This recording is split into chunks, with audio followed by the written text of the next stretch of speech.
కేరళలో ఉన్న ఈ ఆలయం దేశవ్యాప్తంగా భక్తులు కలిగిన ఆలయం.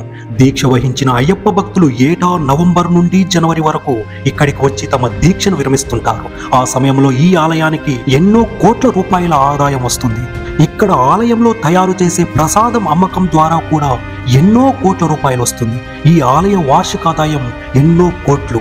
ఈ ఆలయ ఆస్తులను 30 కోట్ల రూపాయలకు బీమా చేశారు. ఈ బీమాలో ఆలయ పైకప్పుకు వేసిన బంగారు పూతకు, ప్రాంగణంలో భవనాలకు, స్వామివారి నగలకు, పనిచేసే ఉద్యోగులకు, భక్తులకు వర్తిస్తుంది. ఇందుకు కొరకు దేవస్థానం కొన్ని కోట్ల రూపాయలను ప్రీమియంగా చెల్లిస్తున్నది. పూర్వం శబరిమల వెళ్ళడానికి ఎరిమేలి మార్గం అని ఒకే ఒక దారి ఉండేది. నెలసరి పూజలకు, ప్రత్యేక పూజలకు ఆలయ సిబ్బంది, తాంత్రి, మేల్ శాంతి ఈ మార్గంలో వెళ్ళి వచ్చేవారు. పూర్తిగా అటవీ ప్రాంతం కావడంతో శబరిమల యాత్రకి బృందాలుగా వెళ్లడం అప్పటి నుండి ఆనవాయితీగా వస్తుంది. సుమారు 200 సంవత్సరాల క్రితం అంటే 1819లో 70 మంది శబరిమల యాత్ర చేశారని, ఆ సంవత్సర ఆదాయం 7 రూపాయలని పందలరాజు వంశీయుల రికార్డులలో ఉంది. 1907వ సంవత్సరంలో శబరిమలలో అయ్యప్ప దేవాలయం పైకప్పు ఎండుగడ్డి ఆకులతో కప్పబడి ఉండేది. అప్పుడు అక్కడ శిలా విగ్రహానికే పూజలు జరిగేవి. 1907, 1909 మధ్యకాలంలో దేవాలయం అగ్నికి ఆహుతి కావడంతో మరలా దేవాలయాన్ని పునర్నిర్మించినట్లు తెలుస్తుంది. ఈసారి శిలా విగ్రహానికి బదులు అయ్యప్ప విగ్రహాన్ని పంచలోహాలతో తయారు చేసి ప్రతిష్ఠించారు. పంచలోహ విగ్రహం ప్రతిష్ఠించాకే శబరిమల వైభవం పెరిగింది. ఈ దేవాలయం 1935 వరకు తిరువాంకూరు మహారాజ సంస్థాన వారి ఆధీనంలో ఉండేది.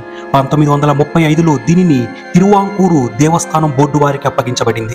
ఆ తరువాతే భక్తుల సంఖ్య గణనీయంగా పెరగడంతో జ్యోతి దర్శనానికే కాకుండా మండల పూజ కొరకు కూడా శబరిమలలో దేవాలయం తెరవడం మొదలుపెట్టారు. చాలక్కాయ మార్గం, వడిపెరియారు మార్గం ఏర్పడిన తరువాత పంబా ప్రాజెక్టు నిర్మాణంలో శబరిమలకు వచ్చే భక్తుల రద్దీ పెరిగింది. అనంతరం 1945వ సంవత్సరంలో నుండి భక్తుల సంఖ్య ఇంకా పెరగడంతో విషు, పంకుని, ఉత్తారం, ఓనం వంటి పండుగ దినాలలో కూడా తెరవడం ప్రారంభించారు.